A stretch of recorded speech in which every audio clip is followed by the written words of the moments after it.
Today I want to talk about a big topic that is discussing in the community of e-bikers and why I want to air some of my frustrations. Now, originally I was going to put it in the 500 mile review for the GeForce T7, but after what I see in the e-bike community, when I talk about this bike, I really want to make its own dedicated video so that at least when the other extreme comes to my video, at least I hope they at least understand mine and other people's perspective on these bikes. So what am I talking about here? So obviously, if you've seen the shorts and videos, I got the GeForce T7. It is a foldable electrical bike. It has 48 volts, 60 amp hour, massive battery that when I did the range test, I got at least 91 miles and was still at 1 bar. Despite the fact that I went all the way back and forth, I could not fully kill this thing.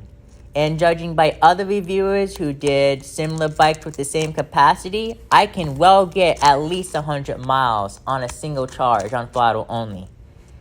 Now, so far, without spoiling too much for the 500 mile review, this bike is definitely a step up in compared to my Magnum Foldable Classic. It has front and rear suspension. The front is really good. The back, it is what it is. But again, I can save it towards a 500 mile review, but let's talk about that. Let's talk about the big elephant in the room.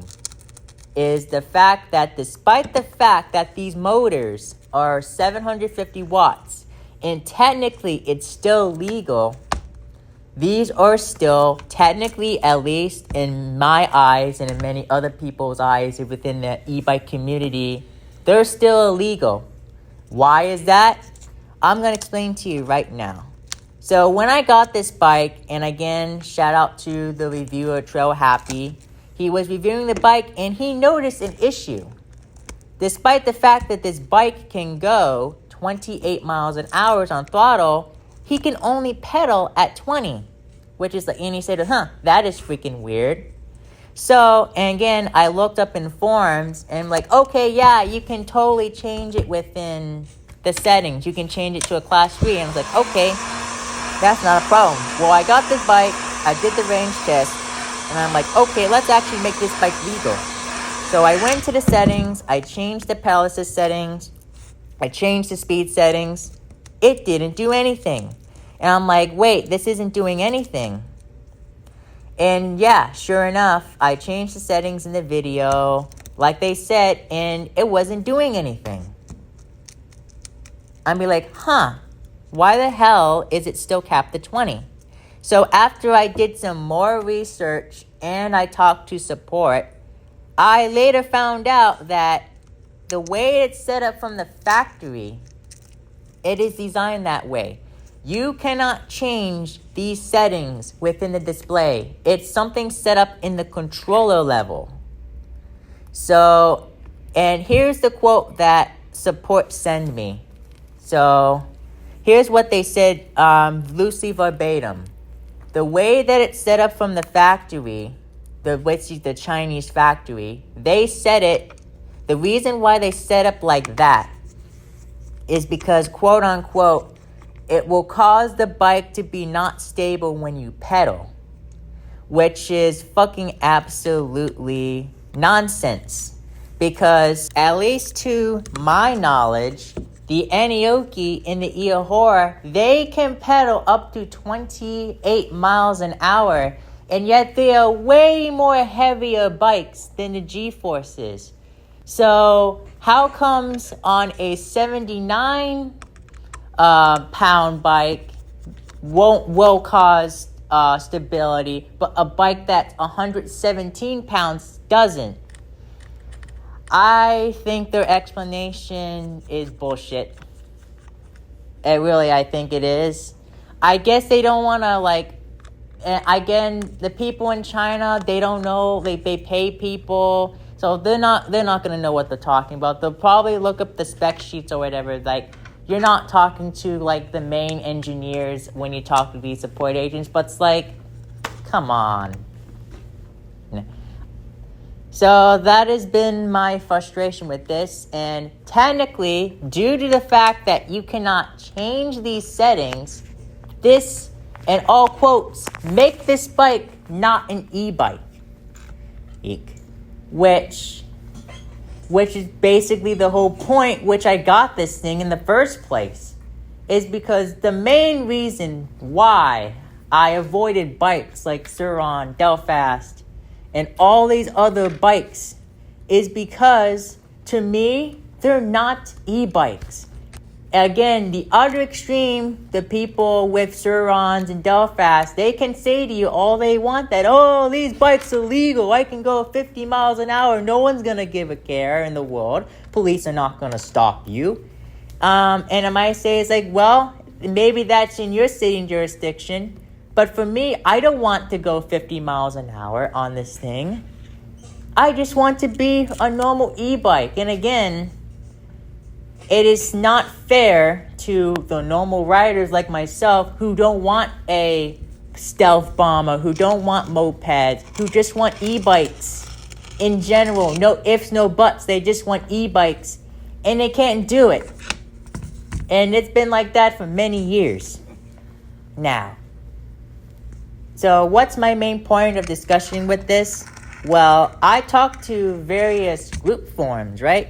And at first, they were very impressed, saying, wow, this goes 60 amp hour range. It can go 100 miles throttle. But as soon as I start talking about, I went 28 miles an hour on throttle, and like, get this guy out of here. He isn't one of us. And again, like all the rest of the people in that group forum were mostly positive. There's always that one person that asks, these bikes are not legal. These will never be an e-bike to their eyes. And apparently all it took was one person for the admin to be like, order in the court. Order in the court. Order in the court. It is...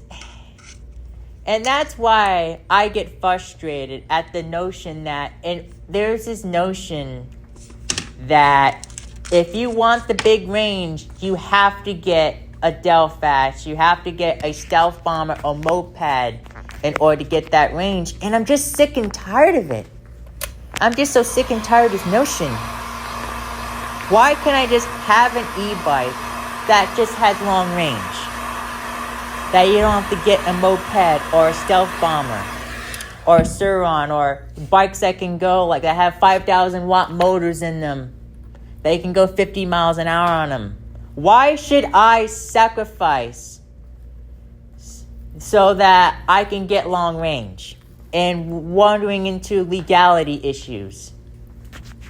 It shouldn't be like that way. And as much as I like the G-Force, and it's a step in the right direction, it is still not 100% perfect. And that on all accounts, these bikes are still technically illegal e-bikes. So that has been kind of my frustration with this whole notion that in order to get that range, you basically have to get a moped/thing. And again, and I know a lot of people in that group of people are going to come to my comment section and say, you're worried about nothing. They're not going to care, man. I can go 50 miles as long as I pedal in front of a cup. They're not going to care. It's really unfortunate because that's what these companies are catered to. They cater to people like them. And if God forbid they fucking run a red light or do something fucking stupid, they're the fucking reason why we're gonna have fucking regulations, because of dumbass people like them.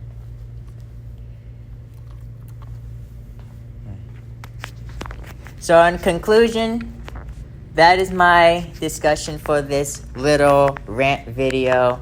I hope at least people understand my frustrations with this and why I made its own dedicated video. Because this needs to be talked about. I want more companies to come out, hopefully in the next 2 years, that can actually are e-bikes that you can actually do the range and speed, and it's actually an e-bike, no ifs, no buts. So as much as the G-Force is a step in the right direction, it still can be improved upon, and I hope that can change in 2 years. All right, this is me. This rant is over now. Signing out.